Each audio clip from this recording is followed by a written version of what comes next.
Bonjour, c'est Claire-Lise. J'avais envie en bonus de continuer à parler avec vous de la notion de la sexualité au sein d'un couple. Septembre, hein, de quoi nous parle l'énergie de septembre dans la sexualité dans un couple? Eh bien, on est dans cette période d'un cycle qui avance, hein. Le cycle du couple avance. Alors, ça veut dire quoi? Ça veut dire que ça peut être on est en train ensemble de vivre un cycle et on passera plus tard à un nouveau cycle. Et on est dans ce trois quarts de cycle. Ou alors on en est aux trois quarts euh, de notre vie ensemble et quand on arrivera à la fin, c'est qu'on sera séparés par la mort ou par autre chose. Donc ça peut être le cycle général, j'ai envie de te dire, on en est aux trois quarts de notre cycle général ou on en est aux trois quarts d'un cycle pour ensemble passer à notre cycle. Donc, il y a quelque chose qui est dans la sexualité. Si je regarde la sexualité, pourquoi je vous parle de sexualité? Parce que ça fait partie probablement de quelque chose qui me définit profondément. Au-delà de mon métier, je suis sexo-conjugothérapeute et donc je suis sexologue. Au-delà de mon métier, c'est quelque chose qui, dans mon être, en fait, m'anime depuis toute petite.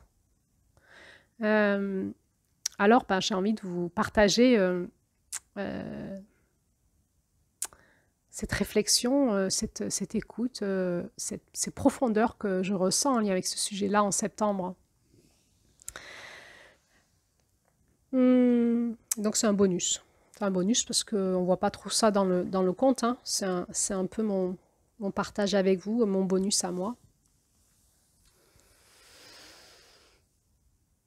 Il y a des moments dans notre rencontre amoureuse et sexuelle où on est passé par août, ce truc qui est venu tout mettre à mort. Juillet, août, hein, peut-être il y a eu l'état de crise dans le couple. Et en tout cas, dans notre féminin, alors souvent chez les femmes, hein, mais ça peut être aussi chez les hommes ou dans le féminin, enfin en tout cas dans le féminin du couple, il y a quelque chose qui a dit stop. Euh, on, on arrête ce qu'on faisait, on change. Il faut réécouter la vie et l'amour en nous pour se re-rencontrer. Et ça peut faire à ce moment des états de crise, et c'est souvent des motifs de consultation des couples pour finalement euh, réanimer la flamme de quelque chose qui a l'air de s'être éteint. Alors ça passe souvent par les femmes, c'est les femmes qui n'ont plus envie de sexualité, parce qu'elles ont eu des enfants, mais pas forcément parce que c'est là. Pour plein de raisons qu'on peut investiguer, hein. Et puis, les hommes, c'est très général, ce que je vous dis, chaque couple est particulier, mais en général, ce qu'on voit dans les consultations, c'est que les hommes, ils se posent des questions à ce moment-là, assez pragmatiques, si certains, pas tous, hein, mais certains, en tout cas ceux qui consultent, ils posent souvent cette notion de mais si la sexualité n'est plus possible entre nous, est-ce que ça veut dire que notre couple est fini? Parce que pour certains hommes, le couple, c'est la sexualité. S'il n'y a plus de sexualité, il n'y a plus de couple. Et du coup, l'homme, il ressent peut-être l'envie, l'appel d'aller voir ailleurs, ou éventuellement, s'il ne se sent pas autorisé par son éthique ou voilà, par quelque chose qui est là, qui ne se sent pas autorisé à aller voir ailleurs, il se pose la question, est-ce que il n'est pas temps de faire un bilan de notre couple et puis de voir si on arrête là et puis ça le laisserait libre de se tourner vers l'extérieur. Et comme ça, dans les séances, en tout cas, moi, je ressens un décrochage entre la femme et l'homme, le féminin et le masculin. C'est-à-dire, tout d'un coup, le masculin se pose plein de questions, il se dit qu'est-ce qui se passe et la femme, pour la femme, ça marque pas la fin du couple. Pas du tout. Mais ça marque l'envie d'aller ailleurs, comme un appel vers autre chose. Et là, la discussion, c'est pour ça qu'il y a des consultations, elle est difficile. Ça se rencontre pas. C'est comme si c'était deux planètes différentes qui se parlaient, qui parlent pas le même langage et ça se rencontre pas. C'est comme sur des plans parallèles, quoi. Ils disent la même chose, mais pas avec les mêmes mots et ils se rencontrent pas.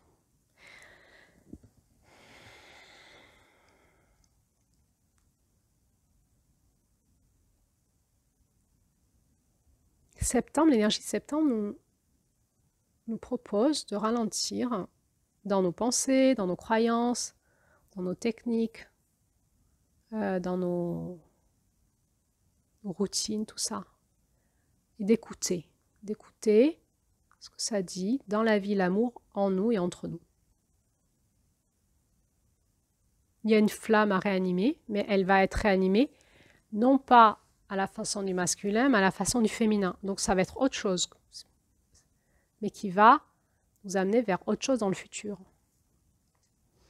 Et parfois, nous sommes amenés, appelés, encouragés, acceptés qu'il y a quelque chose qui s'est éteint, qui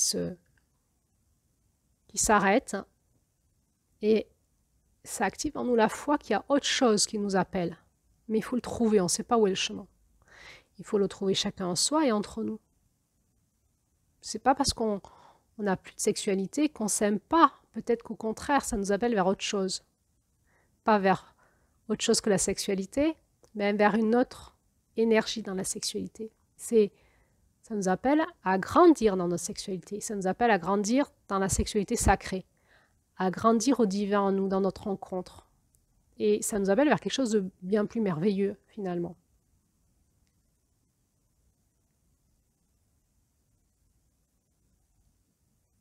Qu'est-ce que c'est qui va réanimer cette flamme entre nous? C'est l'écoute, chacun de son cœur, de son féminin, de son espace vulnérable, beau, où il y a l'amour, le subtil, et la communication dans le couple, dans l'espace du cœur du couple. Et ça réanime l'état amoureux. On retombe amoureux. Ça, c'est incroyable, ça. On est capable de faire ça, de retomber amoureux d'une autre façon.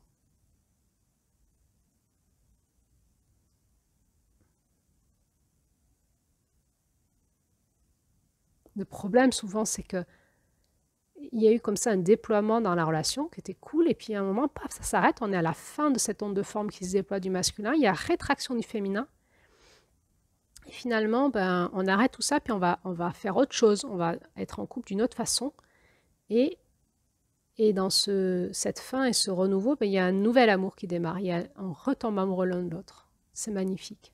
Comment on fait? L'amour, il est dans nos cœurs. C'est par la reconnexion à nos cœurs et c'est une dynamique émotionnelle du cœur, énergétique, vibratoire, spirituelle, émotionnelle. Et souvent, ce qui se passe à ce moment-là, c'est qu'on se déconnecte l'un de l'autre, de soi et de l'autre. Et on est dans cette dualité. Mars, c'est ta faute, c'est ma faute, c'est elle, c'est lui, il m'a trompé, du coup, moi, j'ai plus envie qu'il me touche. C'est elle, elle s'habille mal, elle se coiffe plus, elle se maquille plus, tout ça, elle a grossi, ou elle est pas bien depuis qu'elle a eu un enfant avec son corps, et j'ai été draguée par une autre femme, ou c'est moi, je me culpabilise, ou c'est nous, on n'est pas bien ensemble. On est dans cet espace de dualité. Il faut en sortir, hein, Mars. Mars, c'est vraiment l'allié de septembre, hein, pour retourner dans notre cœur. C'est pas toi, c'est pas moi, c'est pas nous, c'est quoi alors? C'est quelque chose de bien plus grand, complexe, il y a un élargissement de conscience à écouter, cette remise en prière, ce masculin qui se remet au service de la vie, de l'écoute, qui va sortir de la dualité du mental, de l'illusion de la réalité dans laquelle il est, dans lequel il met ses émotions, ce qu'il perçoit, ce qu'il croit. C'est vraiment une posture, c'est vraiment une discipline. Je ne crois pas à ce que ça dit dans ma tête, ce que disent mes émotions, ce que je perçois, ce que je crois, mais je vais prendre le temps d'aller m'intérioriser, d'aller prier, d'écouter dans mon centre, et de refaire partir l'amour en moi et avec toi. Et là, il y a un truc magique qui se passe, c'est qu'on retombe amoureux. Et là, les couples qui arrivent à tourner dans des roues comme ça, tout au long de leur vie à deux, et à amplifier l'amour au sein de leur couple, dans cette magie de l'amour du couple, sont des couples qui sont capables de faire ce cycle-là, qui sont capables de faire des mises à mort et des renouveaux, et de se reconnecter en permanence à leur cœur, entre eux, et en eux-mêmes, entre eux. Et de désactiver les espaces de dualité et de s'harmoniser dans ces évolutions. Parfois avec une dynamique plus masculine, parfois avec une dynamique plus féminine.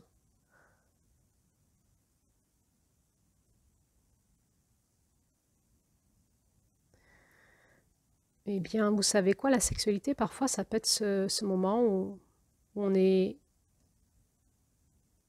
juste l'un contre l'autre, peut-être habillé, peut-être nu, sans vouloir rien faire,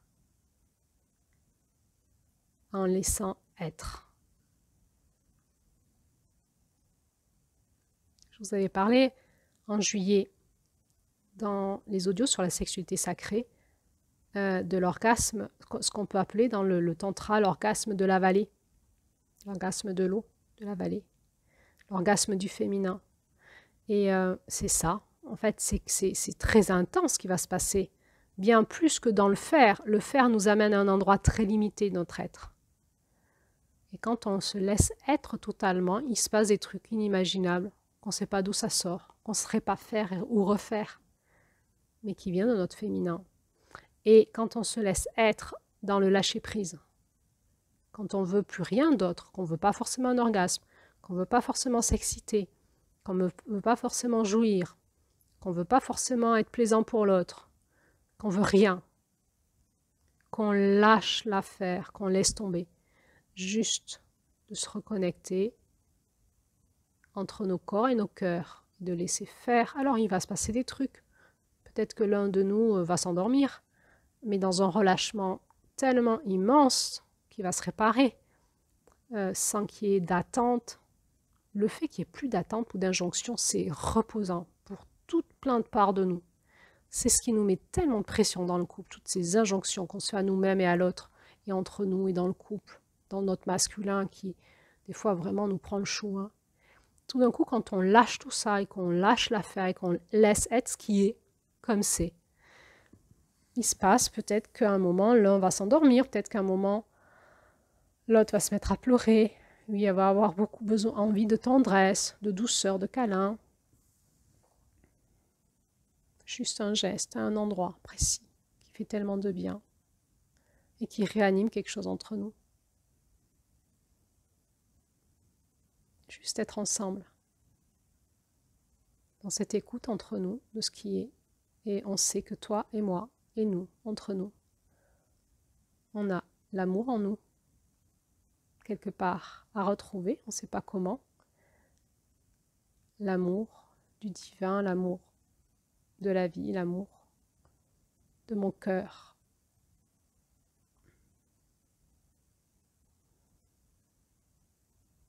Alors, il n'y a pas besoin de se pénétrer, il n'y a pas besoin de prendre des postures, des positions, des techniques particulières, une longueur du pénis ou un rythme particulier ou tenir un timing.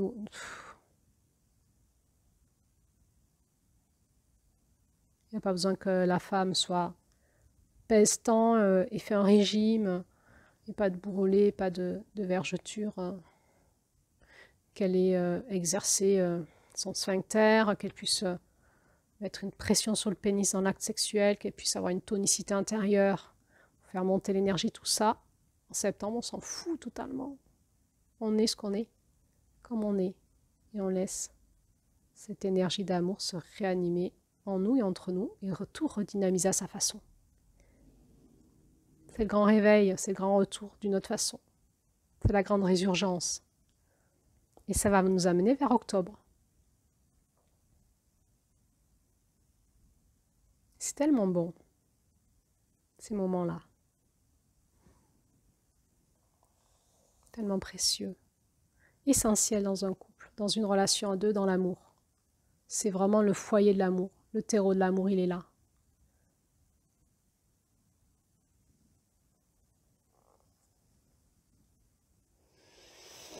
Lâcher tout ce qui est culpabilité, stress, injonction, peur, attente, questionnement. Et laisser nos êtres parler et aller vers la résurgence. Merci pour votre écoute. À bientôt pour la suite.